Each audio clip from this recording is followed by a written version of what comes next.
દિલ્હીમાં ભાજપ સંગઠન મહામંત્રીઓની બેઠક ભાજપ અધ્યક્ષની ચૂંટણીની પ્રક્રિયા અંગે કરાઈ ચર્ચા ટૂંક સમયમાં કાર્યકારી અધ્યક્ષની જાહેરાત કરશે ભાજપ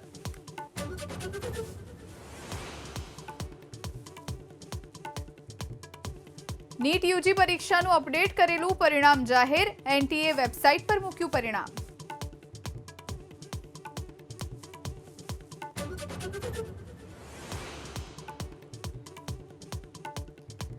મહારાષ્ટ્રમાં રાજ ઠાકરેનો પક્ષ એકલા હાથે લડશે ચૂંટણી 225 થી 250 બેઠક ઉપર ઉમેદવારો ઉતારશે મહારાષ્ટ્ર નવનિર્માણ સેના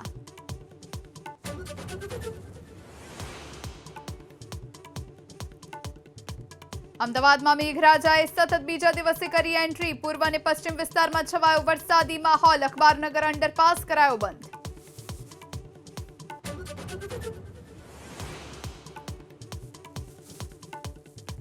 મહેસાણા અર્બન કોઓપરેટિવ બેંકની વાર્ષિક સામાન્ય સભામાં હંગામો આરબીઆઈએ કરેલા દંડને લઈ સભાસદોએ કર્યો હોબાળો ડિરેક્ટર્સ વચ્ચે થયું ઘર્ષણ